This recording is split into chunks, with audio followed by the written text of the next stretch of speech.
Hello students, कैसे आप लोग? शुरू करो डिस्कशन को। तो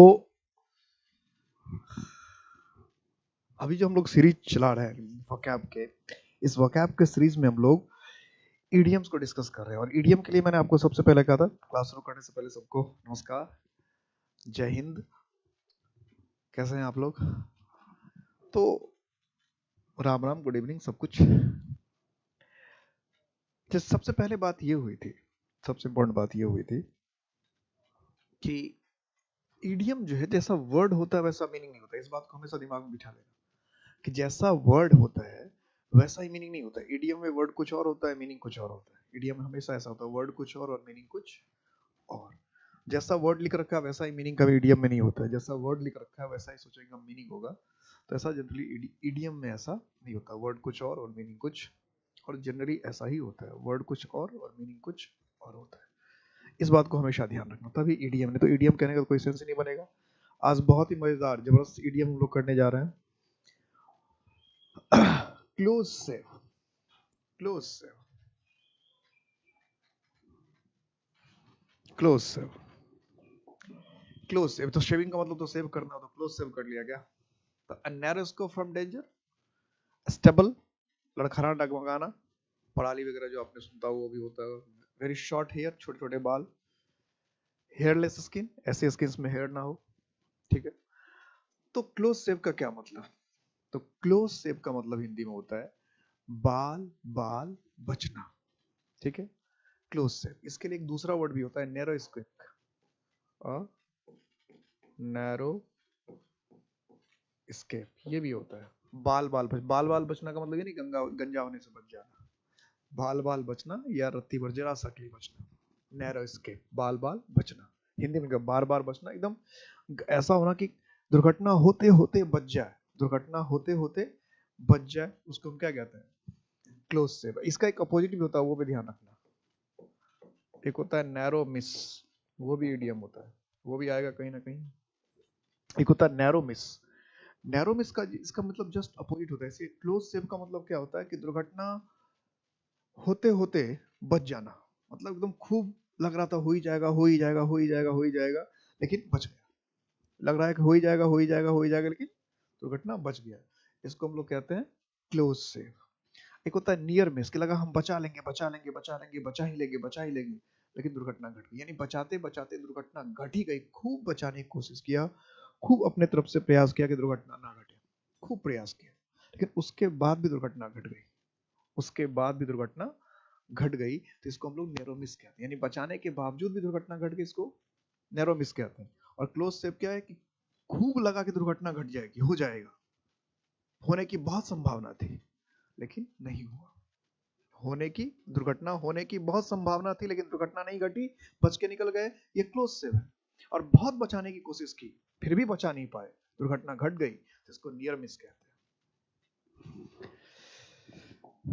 अ क्लोज फिस्टेड पर्सन, देखो सुना होगा ना, लोग बहुत लोग बोलते रहते हैं चमड़ी जाए पर दमड़ी ना जाए।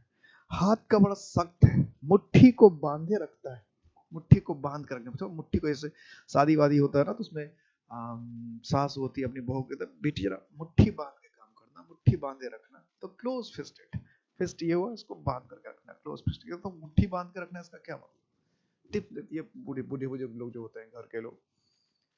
तो क्लोज फिस्टेड का मतलब होता है a powerful person, a miser, a close friend, a cowardly person. Cowardly का मतलब डरपोक, क्लोज का मतलब काफी नजदीक, माइजर का मतलब कंजूस, पावरफुल का मतलब ताकतवर। तो मुट्ठी बंद करके मतलब क्या हुआ? कंजूसी से, किफायत से काम करने वाला। क्या? तो माइजर बेटर ऑप्शन क्या है? माइजर बेटर ऑप्शन क्या है? माइजर, कंजूस, किफायत से काम करने वाला। द सेक्रेटरीज थॉटलेस रिमार्क, कि बिना सेक्रेटरी का जो थॉटलेस, बिना सोचे समझे जो रिमार्क था, स्टेटमेंट था, रिमार्क का मतलब statement, added fuel to the fire, कि बिना सोचे समझे जो सेक्रेटरी ने बोल दिया, उसने क्या किया? Added fuel to the fire, कि आग में और ईंधन डाल दिया। ये तो डिस्कस कर रखे थे, बार बार पूछता है। तो added fuel to the fire का मतलब क्या बताया था पिछली क्लास? मैंने कहा था कोई चीज पहले से खराब हो और उसको और ज्यादा क्या करना, खराब। आग पहले से जल रही है, आग वैसे भी नुकसानदायक हो सकता है, जला रही है, उसमें कुछ और ईंधन डालना, तो और तो आग तेजी होगी, तो इसको कहते हैं आग में घी डालना, हिंदी में कहते हैं। तो worsen the difficult situation, help in improving the situation, ये तो होगा नहीं, सिंचेस को ये तो इंप्रूव होने हुआ नहीं, प्रिवेंटेड द सिचुएशन, ये भी नहीं होगा, एडेड ह्यूमर टू द, हंसी मजाक जोड़ना नहीं तो होना ही है, तो इसका क्या है, वर्सन द डिफिकल्ट सिचुएशन, कि जो खराब स्थिति थी उसको वर्सन और खराब, वर्स का मतलब क्या था, खराब करना, वर्सन का मतलब होता है खराब करना, तो खराब को, और ये वर्सन वर्ब है, तो खराब को क्या किया, और खराब कर दिया, खराब को और खराब कर दिया, version. John is highly qualified for the job, but his indecisiveness will be his Achilles heels. कि John is highly qualified for the job. John जो है जॉब के लिए बहुत ज्यादा क्वालिफाइड है। John जो है वो जॉब के लिए बहुत ज्यादा क्वालिफाइड है, योग्य है। But his indecisiveness, indecisiveness का मतलब क्या है, डिसीजन ना लेने की क्षमता, कि वो डिसीजन जो नहीं ले पाता है, डिसीजन जो नहीं ले पाता उसको कहते हैं indecisiveness. Will be his Achilles heel. वो उसका क्या हुआ, Achilles heel. हिंदी में कहते हैं, जैसे कहते हैं दुखती रग, कमजोर पहलू, दुखती रग या कमजोर पहलू, क्या कहते हैं, किसी की दुखती रग कहते हैं या किसी का कमजोर पहलू कहते हैं, दुखती रग कहते हैं, दुखती रग पे ना हाथ डाल दिए। तो डाउनफॉल मतलब होता है पतन, वल्नरेबल का, ये वल्नरेबल तो कई बार स्पेलिंग करेक्शन में भी पूछ लेते हैं, वल्नरेबल, वल्नरेबल का मतलब होता है कमजोर। मेन सेटबैक, मुख्य झटका, स्ट्रेंथ, ताकत, तो एकाइलिस हिल का मतलब हुआ दुख। अच्छा तो सामने मैंने किया ही नहीं, कर देता हूं।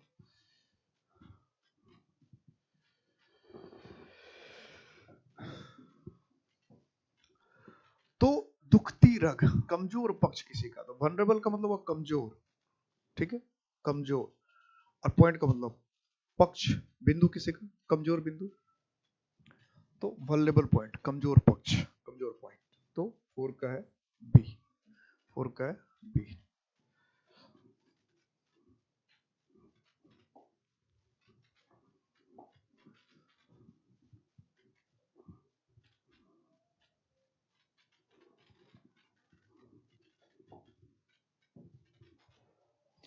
Eight the 11th hour, at the 11th hour, तो एट द 11th आवर का मतलब क्या, 11 बजने पर, एट 11 o'clock 11 बजने पर, एट द रॉन्ग टाइम गलत समय पर, at the last possible moment अंतिम पॉसिबल समय पर, संभव समय पर, at the last possible moment, at the initial moment, at the initial moment बिल्कुल शुरू वाले समय में, at the initial moment, at एकदम शुरुआती अक्ष में, तो एट द 11th आवर का मतलब होता है अंतिम समय में, क्या होता है, अंतिम समय में, एट द 11th आवर का मतलब अंतिम समय में, अंतिम समय में, लास्ट में, अंतिम काल में से, अंतिम घड़ी, अंतिम क्षण, अंतिम काल।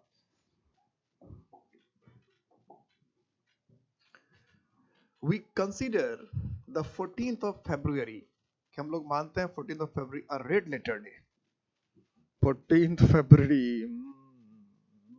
रेड लेटर डे, ये तो नाम सुनते ही दिल में कुछ कुछ होने लगता है। क्या होगा भाई, a day to write with red pens, अरे रेड पेन्स कहाँ, खून से लिखने वाला दिन है ये तो।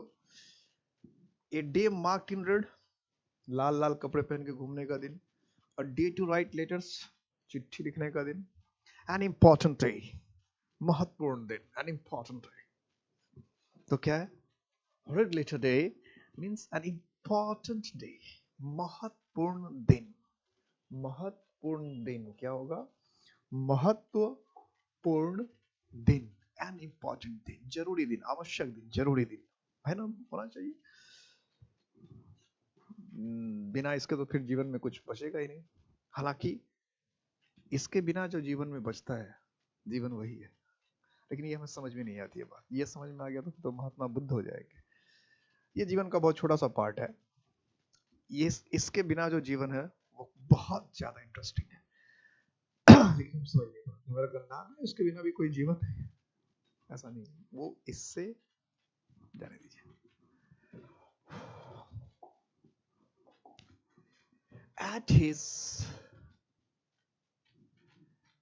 At his wit's end, he turned to his old trade. At his wit's end, अब इसका तो मीनिंग समझ में नहीं आ रहा, मुझे देखो समझ में नहीं आ रहा।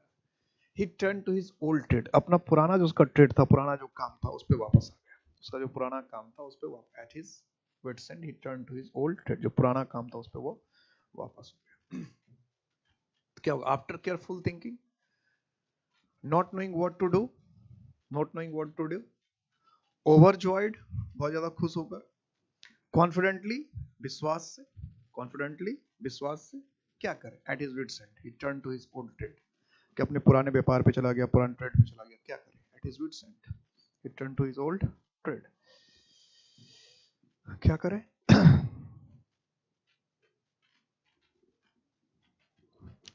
तो एट हिज विट्स एंड का मतलब होता है कि कुछ समझ में नहीं आना, क्या करे? फ्लेवरगास्ट बेसिकली यूज करते हैं हम लोग, एट इज फ्लेवरगास्ट, स्पेलिंग करेक्शन में भी कभी कभी आता है फ्लेवरगास्ट, कंफ्यूज्ड, अनेबल टू अंडरस्टैंड, कि कुछ समझ में ही ना आया, कुछ समझ में ही नहीं आना कि क्या करे क्या ना करे, इसको कहते हैं फ्लेवरगास्ट, कुछ समझ में नहीं आना कि क्या करे क्या ना करे, फ्लेवरगास्ट।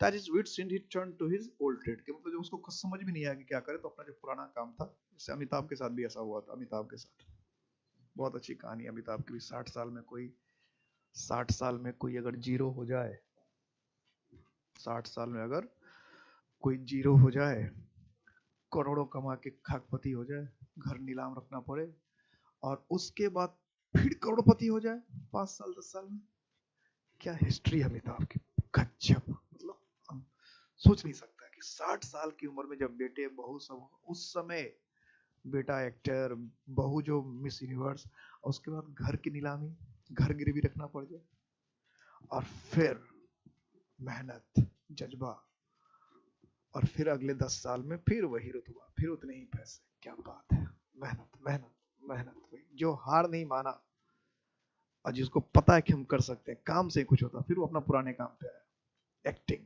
तो जिसका जो काम है मजेदार, जिस काम में मन लगे ना, उस काम को खूब करने से, वो टीचिंग में मन लगता है, खूब करते हैं, अच्छा है, मजेदार है। तो आफ्टर केयरफुल थिंकिंग नहीं होगा, not knowing what to do, be होगा, not knowing what to do, हमें कुछ समझ में नहीं आता क्या करें क्या ना करें, तब not knowing, at wits, one's wits end का मतलब हुआ कुछ समझ में नहीं आना कि क्या करें क्या ना करें, कुछ समझ में नहीं आना क्या करें क्या ना करें। The minister took a words eye view of the problem, जो मिनिस्टर है, मंत्री है, उसने वर्ड्स आई व्यू, वर्ड्स का मतलब तो चिड़िया होता है, तो क्या कि विजुअलाइज, विजुअलाइज का मतलब तो पहले से किसी चीज को देख लेना, सी विदाउट गिविंग अटेंशन, कि बिना अटेंशन, बिना ध्यान देने के देखना, विजन ऑफ अ वर्ड, अब विजन ऑफ वर्ड तो कुछ होना ही नहीं है, ये जनरल व्यू फ्रॉम अबव, कि ऊपर से ऊपर ऐसे देख ले, तो इसका मतलब क्या, ऊपर ऊपर से देख ले।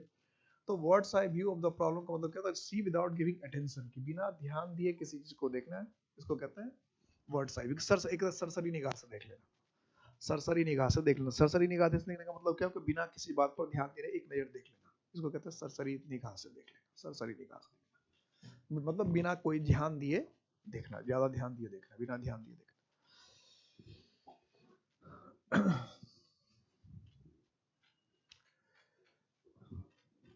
A close-fisted person does not know the significance of human life, कि close-fisted person जो है, close-fisted person जो है मतलब जो कंजूस आदमी है, तो आपको मीनिंग तो हो ही गया, does not know the significance of human, वो उसको मानव जीवन का महत्व नहीं पता चलता कि अच्छे कपड़े पहनना चाहिए, अच्छा खाना चाहिए, बाहर घूमना चाहिए, लोगों की मदद करना चाहिए, नहीं, वो हमेशा पैसे बचा बचा, पैसे से कुछ नहीं होता, पैसे खर्च करने में मजा है, कमाने में तो मजा है, मेहनत है, लेकिन खर्च करने में ज्यादा मजा है कि अच्छा कपड़ा पहना, अच्छा खाया, अच्छे घूमे, तो महत्व है, तो जीवन का महत्व नहीं समझ पाता है। तो क्लोज फिशर पर्सन का मतलब क्या, वही, इसमें तो वही poor man, rich man and ill mannered man, अब इसको पता नहीं रहेगा तो उसको ये भी लगेगा कि जो बड़ा खराब व्यवहार का है, वो भी गरीब आदमी भी जीवन का महत्व कभी कभी नहीं समझ पाता है। लेकिन क्या होना है, माइजर, जो कंजूस है, जो व्यक्ति कंजूस है। Back to square one, back to, या बैक जो है वर्ब की तरह इस्तेमाल हुआ, back, back to square one, ये वर्ब की तरह इस्तेमाल हो रहा है, बैक टू स्क्वायर वन जो है वर्ब की तरह यूज हो रहा है, बैक टू स्क्वायर वन।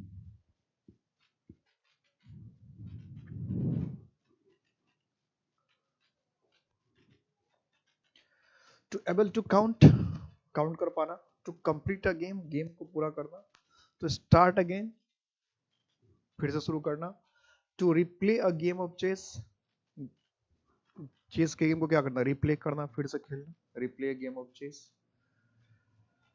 तो बैक टू स्क्वायर वन, तो बैक टू स्क्वायर का मतलब होता है फिर से शुरू करने, मतलब जहां से पहले शुरू किया था उसी जगह पे पहुंचकर किसी काम को फिर से शुरू करना, उन पुनः शुरुआत करना, या किसी काम को फिर से नए सिरे से शुरू करना, या जहां से पहले शुरू किया था फिर से वहीं से शुरू करना, जहां से शुरू किया था फिर से वहीं से शुरू करना, बैक टू स्क्वायर वन। जहां पहले छोड़ा था उसी जगह पे आके छोड़ना, या फिर से उसी जगह से शुरू करना, back to square one.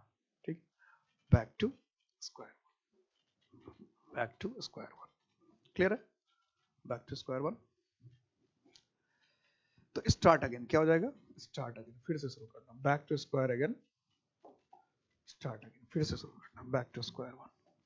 Next लेते हैं, he beats about the bush, he beats about the bush, beats about the bush, क्या क्या झाड़ियों को पीटता रहता है, beats about the bush, झाड़ियों को पीटता पीटता चलता रहता है। तो इसको पीटने के इस वर्ड के लिए एक अलग से अच्छा सा वर्ड और भी है, सभी मैं लिख देता हूँ क्योंकि वो कई बार स्पेलिंग करेक्शन में पूछ लेता है और ऐसे पूछ लेता है। Prevaricate, prevaricate. तो प्रीवेरिकेट का मतलब होता है घुमा फिरा कर बातें करना, घुमा फिरा मतलब सीधी तरह से कोई बात ही नहीं करता, घुमा फिरा कर बातें करते हैं। प्रीवेरिकेट, घुमा फिरा कर बातें करना, प्रीवेरिकेट। तो स्पीक्स वेल ये नहीं हुआ, टॉक सेंसिबली ये नहीं हुआ, does not talk specifically, talks continuously ये भी नहीं है, लगातार बोलते रहना ये भी नहीं होता। डज नॉट टॉक स्पेसिफिकली मतलब घुमा फिरा कर बातें करना, एकदम टू द पॉइंट बात नहीं करना, इधर उधर की बातें करते रहना। बीट अबाउट दोस्तों मतलब कि इधर उधर की बातें करना, फालतू बातें करना, सीधी बात करना ही नहीं, जो बात बेसिकली करनी चाहिए, जो महत्वपूर्ण है, जरूरी है, उस बात को करना ही नहीं।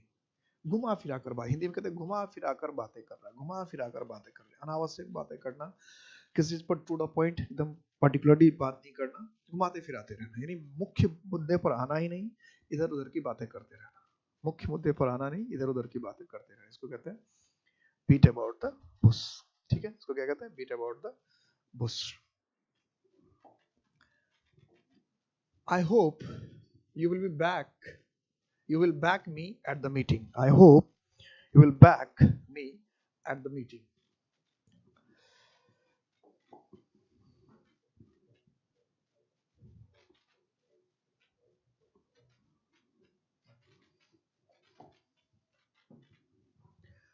I hope you will back me at the meeting. कि मैं उम्मीद करता हूं कि तुम मुझे, यहाँ जो बैक का इस्तेमाल हुआ है, यहाँ जो बैक का इस्तेमाल हुआ है, ये बैक क्या है? ये बैक क्या है? ये वर्ब है। You will back me, ये वर्ब है। तो बैक जो है ये वर्ब की तरह भी यूज होता है, ये नाउन की तरह भी यूज होता है। जब बैक का मतलब पीठ है तो नाउन है, जब बैक का मतलब सपोर्ट करना, समर्थन करना है तो वर्ब है। तो बैकवर्ड जो है वर्ब भी होता है, ध्यान रखना, वर्ब बैक जो है वर्ब भी होता है, नाउन भी होता है, और प्रीपोजिशन भी होता है, एडवर्ब भी होता है, चार पार्ट्स ऑफ स्पीच पे यूज होता है ये। तो बैक मी आपका मतलब क्या होता है? सपोर्ट करना, फॉलो करना नहीं होता है, सपोर्ट करना, समर्थन देना, क्रिटिसाइज निंदा करना, स्पीक आफ्टर आई डू ऐसा नहीं।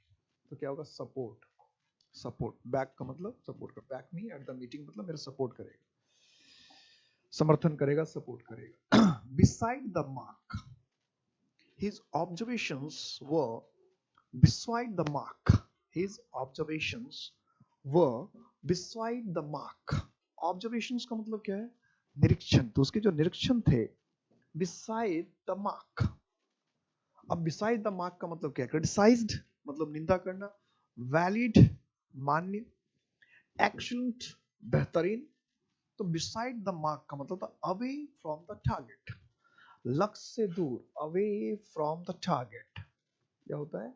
away from the target, away from the target, लक्ष्य से दूर, भटका हुआ, you can say भटका हुआ, जो अपने मुख्य ठिकाने पर ना हो, जो ठिकाने पर ना हो, जो लक्ष्य से भटका हुआ, टारगेट से दूर हो, तो उसको कहते हैं beside the point।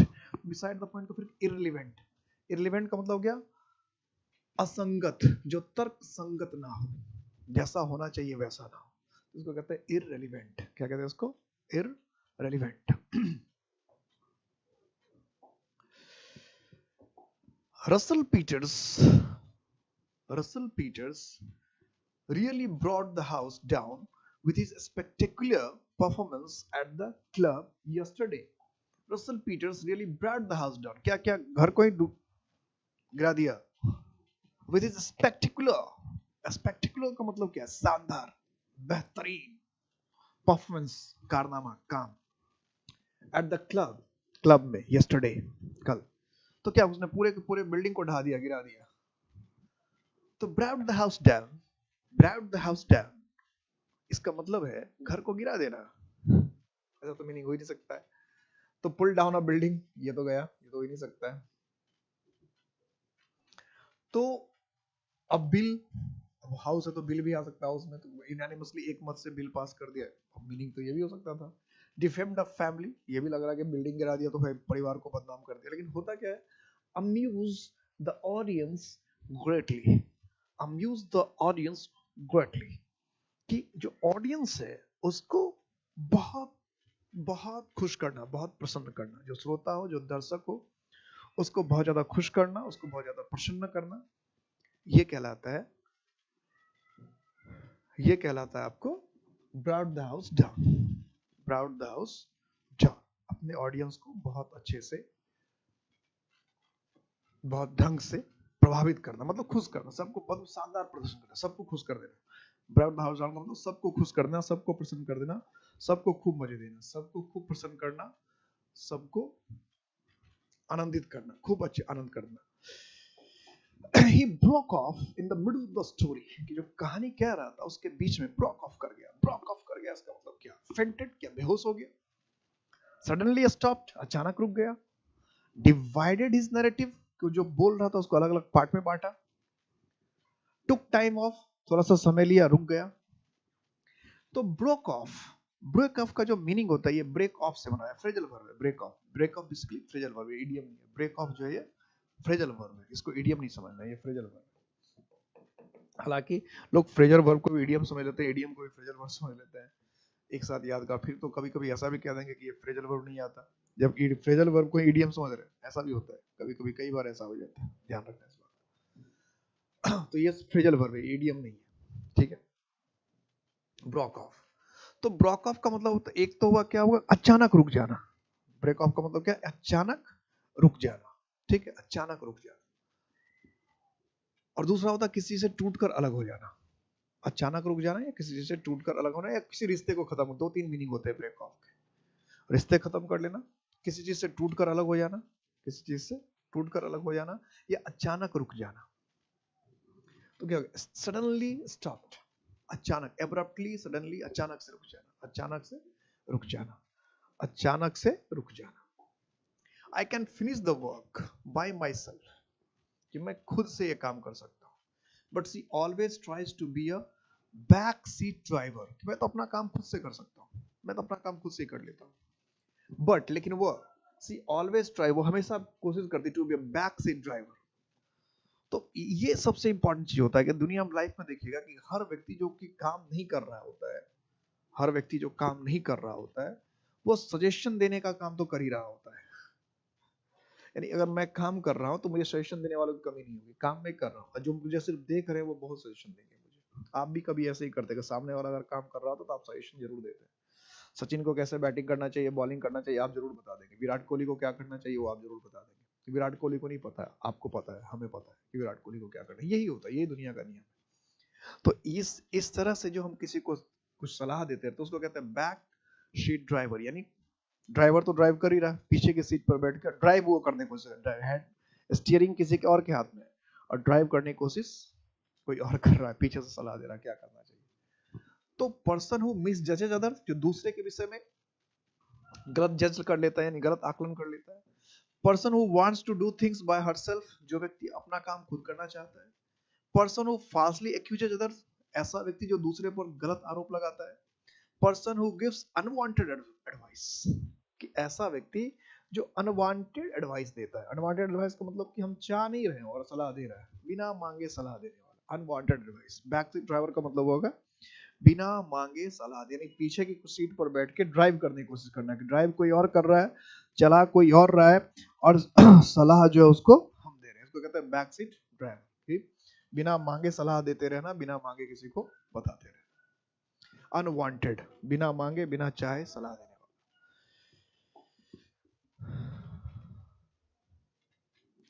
My efforts eight pest control. Paste का मतलब क्या होता है, जो छोटे छोटे जीव जंतु होते हैं, कीट वगैरह, तो पेस्ट, तो जितना प्रयास किया एट पेस्ट कंट्रोल, पेस्ट को, कीटों वगैरह को कम करने के लिए, went in when. In when जो है ये अपने आप में भी इडियम है, इन वेन भी इडियम है। इन वेन का मतलब होता है बेकारी, कई बार यही पूछता है इन वेन। इन वेन का मतलब होता है यूजलेस, ये भी इडियम है। I have to go back to the drawing board. जबकि बेकार हो गया उसका प्रयास, तो आई हैव टू गो, मुझे जाना पड़ा back to the drawing board, back to the drawing board, back to the drawing board, कि मुझे वापस जाना पड़ा, back to the drawing board. तो back to the drawing board कहने का यहाँ क्या मतलब होगा, क्या कहना चाह रहा है? कोई कह रहा है back to the drawing board, तो क्या कहना चाह रहा है? Plan it all over again, इसको फिर से दोबारा प्लान करना। टेक प्रोफेशनल हेल्प, कि जो प्रोफेशनल लोग हैं उनकी मदद लेना। Spend some time researching abroad, कि बाहर में जाके, विदेश में जाके कुछ टाइम तक रिसर्च करना पड़ा। वर्क एट नाइट, रात में काम कर रहे थे। तो बैक, ये जो बैक भी है, यहाँ भी जो बैक है जो वर्ब की तरह इस्तेमाल हो रहा है, back to the drawing board. Back to the drawing board का मतलब ये प्योर इडियम है। तो back to the drawing board का मतलब हुआ कि फिर से इस काम को शुरू करना, फिर से किसी काम को शुरू करना। Back to the drawing board, फिर से किसी काम को शुरू करना, स्टार्ट करना, फिर से back to the drawing board.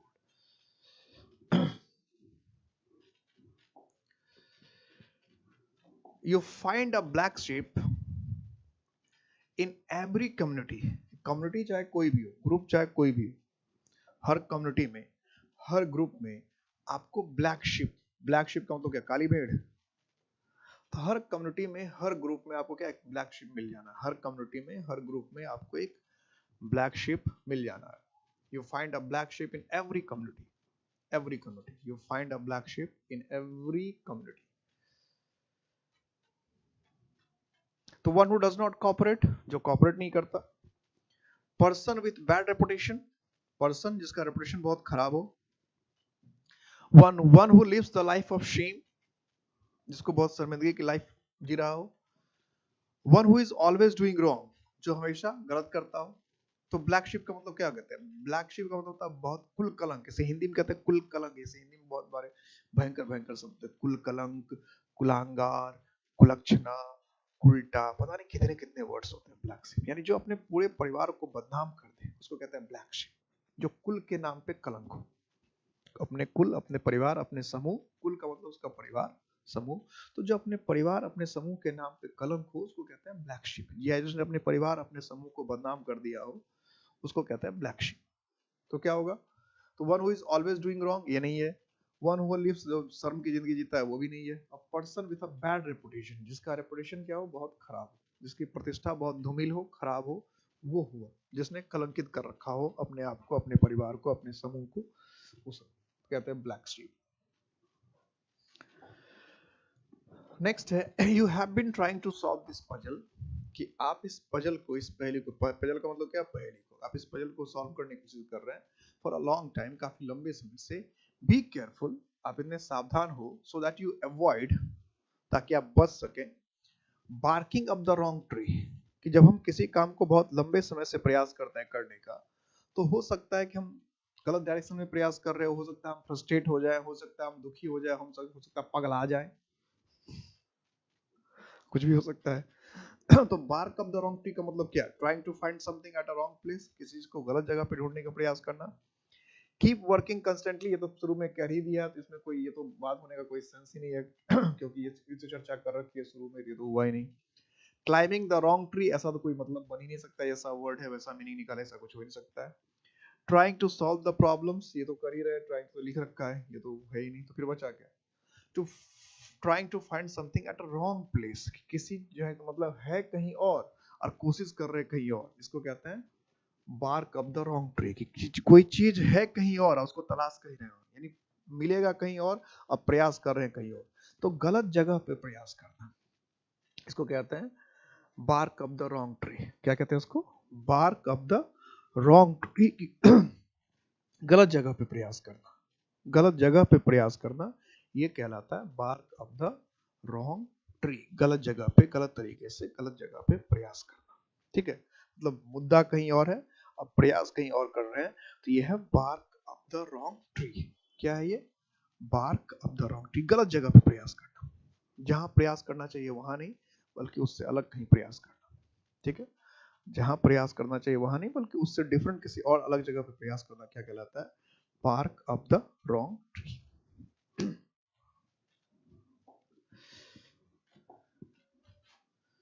The newly elected chief minister has promise, कि नए नए नवनिर्वाचित जो चीफ मिनिस्टर हैं उसने प्रॉमिस किया to bring about changes in the state. To bring about, अब ये जो ब्रिंग अबाउट भी है ये ध्यान रखना, ये ब्रिंग अबाउट जो है ईडियम नहीं है, ये ब्रिंग अबाउट जो है फ्रेजल वर्ब है। ब्रिंग अबाउट क्या है? फ्रेजल वर्ब है। Bring about changes in the state, कि अब चेंज, जो नया नया जो चीफ मिनिस्टर होगा वो क्या करेगा? परिवर्तन लाने की कोशिश करेगा, ये तो करेगा कि new changes in the state, bring about changes. तो चेंज को हम लोग क्या करेंगे? चेंज को तो हम लाएंगे ही, चेंज लाने की तो कोशिश करेंगे। तो ब्रिंग अबाउट का मतलब क्या होगा? Make change, carry, cause to happen. Make का मतलब बनाना, कैरी का मतलब ढोना, प्रोड्यूस का मतलब पैदा करना। तो क्या परिवर्तन को पैदा करेंगे? तो काउज टू हैपन, होने देना। ब्रिंग अबाउट का मतलब काउज, किसी चीज के होने का कारण बनना, यानी परिवर्तन के होने का वो कारण बने, यानी परिवर्तन होने देंगे, परिवर्तन वो कराएंगे, कराना भी कह सकते हैं। काउज टू हैपन का मतलब कराना, कि हम परिवर्तन कराएंगे, परिवर्तन लाएंगे। तो लाना, कराना, या किसी चीज को होने में मदद देना, कि परिवर्तन होने देंगे, होने देना किसी चीज को। ब्रिंग अबाउट का मतलब क्या है? कि होने देना, किसी चीज के होने का कारण बनना। काउज टू हैपन, किसी चीज के होने का कारण बनना या किसी चीज को होने देना, किसी चीज के होने का कारण बनना या किसी चीज को होने देना। ठीक है? Bring about changes in the state.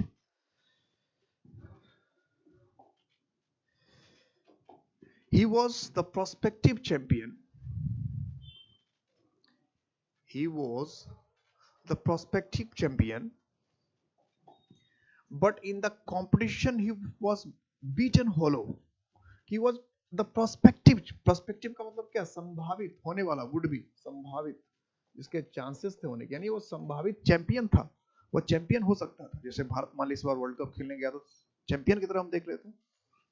But in the competition, लेकिन जब कॉम्पिटिशन शुरू हुआ, he was beaten hollow, he was beaten hollow, ये इडियम है। बीटन डिसऑनेस्टली, बेईमानी से उसको हरा दिया गया। बीट का मतलब यहाँ डिफीट, हराना। Beaten but retain the glory, कि हरा लेकिन इज्जत बचा के रखा। जैसे इंडिया हारा लेकिन इज्जत बचा के रखा, कि बाद में सबसे अच्छा रन रेट होने के बाद से बात भी करा, हार गया अलग बात है, लेकिन जब रन रेट की बारी है तो जितने भी पहुंचे उस सीरीज में खेल रहे थे मैच, सबसे अच्छा रन रेट था, सबसे अच्छा टॉप पे। न्यूजीलैंड पाकिस्तान सबसे बेहतर था। लेकिन इससे क्या होने वाला? मेन तो मैच पॉइंट है, रन रेट कुछ भी हो, लेकिन थोड़ा सा प्रतिष्ठा तो बचा रखा ना, कहीं तो बढ़िया था। Beaten by the slander margin, slander का मतलब बहुत हल्का, बहुत कम, कि हल्के मार्जिन का मतलब क्या? फासले से, फासला, हल्का मार्जिन, हल्का फासला से, हल्के हाशिए से बच गया। या बीटन कॉम्प्रिहेंसिवली, तो बीटन हॉलो का मतलब होता है बहुत आसानी से और बड़े अंतर से हरा देना। बीटन हॉलो का मतलब बहुत आसानी से भी और बहुत बड़े अंतर से भी हरा देना। जैसे कि मान लीजिए भारत ने नामीबिया को हरा दिया, या अफगानिस्तान को हरा दिया, या फिर कोई और कंट्री था उसे हरा दिया, स्कॉटलैंड था, तो आसानी से भी हरा दिया और बड़े मार्जिन से भी हरा दिया। तो किसी को आसानी से और बहुत बड़े अंतर से हराना कहते हैं बीटन हॉलो। आसानी से भी हराना और बहुत बड़े मार्जिन से भी हराना, ये कहलाता है बीटन हॉलो। आसानी से भी हरा देना और बहुत अंतर, जैसे अभी तीनों मैच जो आपने देखा होगा वर्ल्ड कप का, जो देखा T20 का। कैरी आउट, कैरी आउट भी जो है ये इडियम नहीं है, ये फ्रेजल वर्ब है। कैरी आउट भी इडियम नहीं है, ये फ्रेजल वर्ब है। Phrasal verb. कैरी आउट का मतलब होता है अंजाम तक लाना, किसी को पूरा करना। तो टेक इन, कंप्लीट समथिंग, कंटिन्यू जारी रखना। ब्रिंग मतलब लाना, अंजाम तक लाना। ठीक है? कंप्लीट समथिंग, पूरा करना, अंजाम तक लाना कहते हैं, अंजाम तक पहुंचाना, अंजाम तक पहुंचाना, अंजाम तक पहुंचाना। या मूर्त रूप देना, क्या कहते हैं हिंदी में लोग, ये भी होते हैं, मूर्त रूप देना, किसी चीज को मूर्त रूप देना, अंजाम तक लाना, पहुंचाना, मूर्त रूप देना। ठीक है?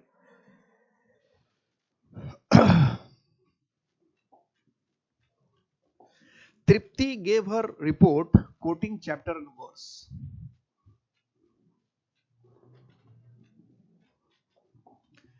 तृप्ति gave her report quoting chapter and verse. Tripti ने अपना रिपोर्ट दिया quoting chapter and verse, chapter and verse.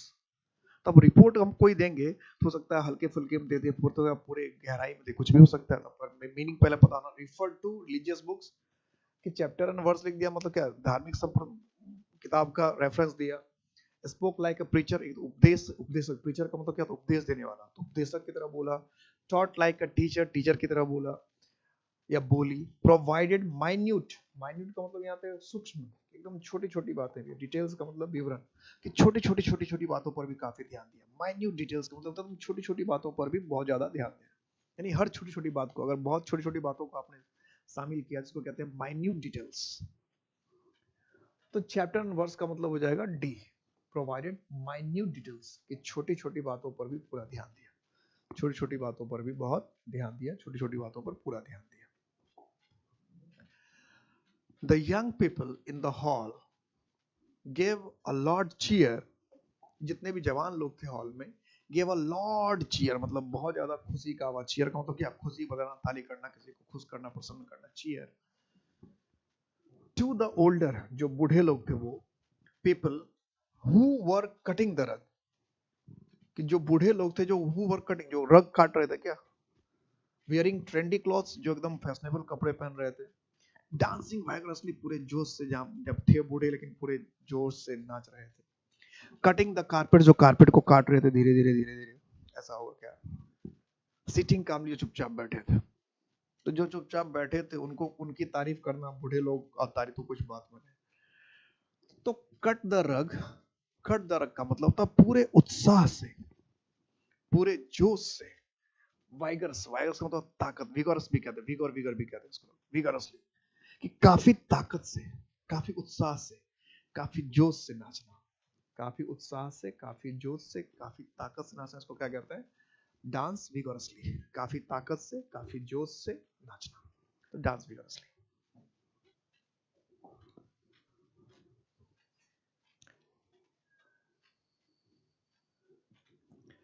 Next है, he is cool about working at night. Cool about, cool about जो है ये भी फ्रेजल वर्ब है। कूल अबाउट ये भी फ्रेजल वर्ब है, कूल अबाउट। कूल अबाउट का कहते हैं बहुत कूल है, तो बहुत कूल है का मतलब कि किसी चीज को लेकर बहुत रिलैक्स, बहुत शांत, बहुत ठंडा, एकदम कूल, कूल है। तो रेडी टू वर्क, काम करने के तैयार है। नॉट रेडी टू वर्क, काम करने के तैयार नहीं है, तो होगा नहीं। कूल अबाउट है मतलब बहुत कूल है, इसका मतलब बहुत शांत, बहुत मजेदार, बहुत आराम में, रेस्टिंग में। एक्साइटेड अबाउट, बहुत ज्यादा क्या है, एक्साइटेड, उत्तेजित है। ग्रजिंगली वर्किंग, ग्रजिंग का मतलब शिकायत करते हुए, ग्रज का मतलब होता है शिकायत करना, तो ग्रजिंगली मतलब शिकायत करते हुए, तो ये भी नहीं हुआ। अब इसमें दो बातें हैं। तो एक्साइटेड अबाउट वर्किंग, किसी काम को लेकर बहुत उत्तेजित, तो कूल में ज्यादा एक्साइटेड नहीं होता है। कूल का मतलब तो किसी को कोई प्रॉब्लम नहीं है, तो रेडी टू वर्क, काम करने को, ये ज्यादा बेहतर है। एक्साइटेड होता है सारी, कूल अबाउट, कूल अबाउट का मतलब होता है आराम से, रिलैक्स होकर, यानी किसी चीज में शिकायत नहीं करना, आराम से, मजे से तैयार रहना काम को। तो किसी चीज को कूल है करने के, इसका मतलब आप रेडी है उस काम को तैयार, कि आपको उसकी शिकायत या उसमें कमी आपको नजर नहीं आ रही, तो ये होना चाहिए। कुछ लोग इसमें एक्साइटेड समझ लेते हैं, लेकिन एक्साइटेड नहीं होता। एक्साइटेड का मतलब होता है एकदम एकदम आपको बहुत उत्तेजित हो रहे हैं, मजा आ रहा है, नहीं ऐसा नहीं कि आप चाह रहे हैं कि आपको रात में एक काम मिले, ऐसा नहीं। जैसे कोई हमें कभी भी काम दे, हमको काम करने में मजा आ रहा है, हम तो ये है कूल अबाउट। कि नहीं हमें रात में चाह रहे हैं, रात में काम मिल जाए तो हमें मजा, तो वो अलग, वो एक्साइटेड होता है। कूल अबाउट का मतलब भाई हम रिलैक्स है, हमें कभी भी काम दे दो, हम मजे से कर देंगे, हमें कोई प्रॉब्लम नहीं, ये है कूल अबाउट। और एक्साइटेड का मतलब कि हमारा, हम जैसा काम चाह रहे हैं वैसा काम उस तरह से हमें मिल रहा है, तब हम लोग एक्साइटेड हो जाते हैं। ठीक है, तब हम लोग एक्साइटेड होते हैं। इम्पैक्ट आपके साथ हमेशा है, रहेगा। शब्दों पर ध्यान दीजिएगा, क्योंकि बार बार रिपीट होता है, तो ध्यान से, अच्छे से, मन से कीजिए सारे इडियम्स को। तो कुछ इडियम्स, फ्रेजल वर्ब, इसका मतलब ये सारे जो बुक्स में वगैरह एग्जाम में आते हैं, वो इडियम फ्रेजल वर्ब आते रहते हैं, मिक्स करके आते रहते हैं, बस हम समझ नहीं पाते हैं, कभी कभी ऐसा हो जाता है इडियम्स फ्रेजल वर्ब में। हालांकि जो बेसिक की क्लास मैंने करा रखी है उसमें मैंने बता रखा है कि इडियम्स और फ्रेजल वर्ब में क्या डिफरेंस होता है, तो वो डिफरेंस को आप जब समझ जाएंगे तो आप अपने आप आइडेंटिफाई कर लेंगे कि इडियम है कि फ्रेजल वर्ब है। ओके, मिलता हूँ मैंने नेक्स्ट सेट में, अपना ख्याल रखिएगा। जय हिंद।